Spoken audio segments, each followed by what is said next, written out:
নমস্কাৰ স্বাগতম জনাইছোঁ মোৰ আন এটি ভিডিঅ'লৈ।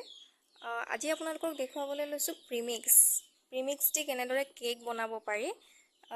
একচুৱেলি এইটো হোম বেকাৰ্ছসকলৰ কাৰণে বিশেষকৈ সুবিধা, যাৰ ধৰি লওক বেছিকৈ কেকৰ অৰ্ডাৰ আহে আৰু সেইখিনি সময়ত আমাক ধৰি লওক ময়দা দি বনাবলৈ সময় নাথাকে। সেইখিনি সময়ত এই প্ৰিমিক্সটোৱে যথেষ্টখিনি সহায় কৰে, কিয়নো ইয়াত একো ঝেমেলা নাই, বহুত সোনকালে আমি প্ৰিপেয়াৰ কৰি ল'ব পাৰোঁ। জাষ্ট বস্তুখিনি মিক্স কৰিব লাগে।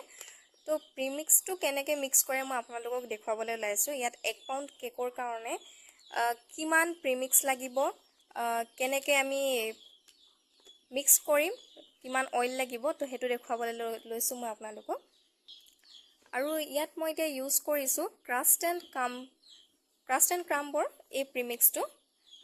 এইটো ভাল হয়, মই ব্যৱহাৰ কৰি ভাল পাওঁ। বিশেষকৈ ময়ো যিহেতু কেকৰ কাম কৰি থাকোঁ, এই ক্ৰাষ্ট এণ্ড ক্ৰাম্বৰ এইটো প্ৰায় শেষেই হৈছে, 5 কেজিৰ পেকেট আছিলে। তো ব'লক ভিডিঅ'টো ষ্টাৰ্ট কৰোঁ। যিহেতু মই এতিয়া 1 পাউণ্ড কেকৰ জোখত বনাম, সেইকাৰণে মই প্ৰিমিক্স ইয়াত ল'ম 200 গ্ৰাম ল'ম।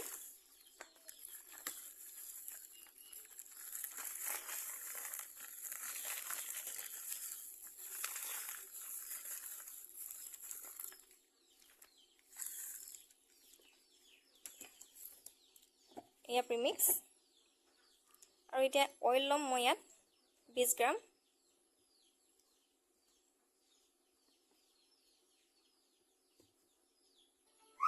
আৰু ইয়াত পানী লৈছোঁ 120 গ্ৰাম।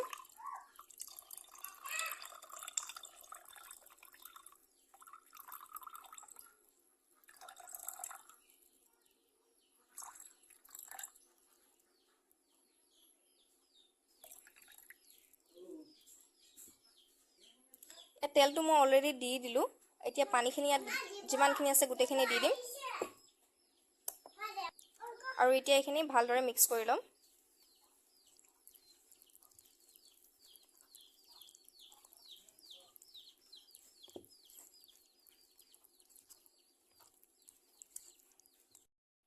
তো এইখিনি ফাইনেলি মোৰ মিক্স কৰি হৈ গ'ল।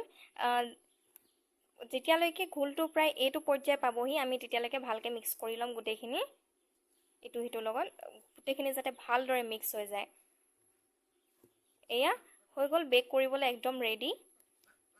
এয়াই আমাৰ প্ৰিমিক্সৰ ক্ষেত্ৰত ইমান আমাৰ ঝেমেলা নাথাকে। বস্তু মিক্স কৰা, প্ৰডাক্ট কিবা ইটো আমাৰ বাটাৰ মিক্স কৰা, অইল মিক্স কৰা, কিবা কিবি চিম্পল ইয়াত অইল আৰু পানী দি পিনে আমি কেকটো বনাব পাৰোঁ। তো সেইকাৰণে আমাৰ খৰধৰ ক্ষেত্ৰত আমি যেতিয়া আমাৰ খৰধৰ হয় ধৰি লওক, তেতিয়া এই প্ৰিমিক্সটোৱে যথেষ্ট সহায় কৰে। আৰু ইয়াত চেনিও এক্সট্ৰাকৈ দিব নালাগে, একো এড কৰিব নালাগে, চব মিক্স হৈ থাকে, সেইবাবে ইয়াক প্ৰিমিক্স বুলি কোৱা হয়। আৰু নৰ্মেল অইল আৰু পানী দি পিনে আমি এইখিনি মিক্স কৰিছোঁ। আৰু এইটো ফাইনেলি আমাৰ বেক কৰিবলৈ ৰেডি। তো এতিয়া মই বেক কৰিম। তো মই OTGত বেক কৰিম। তো কেনেকৈ বেক কৰোঁ দেখাই দিম আপোনালোকক। মই কেকৰ বেটাৰটো এটা বৌলত ট্ৰান্সফাৰ কৰি ল'লোঁ, বেক কৰিবলৈ লোৱা বৌলত। তো এতিয়া আমি বেক কৰোঁ। এইটো বেক কৰিবলৈ মই ইয়াত 40 মিনিটছ লৈ লৈছোঁ। আৰু এইটো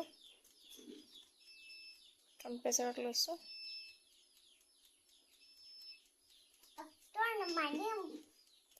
180 ডিগ্ৰী।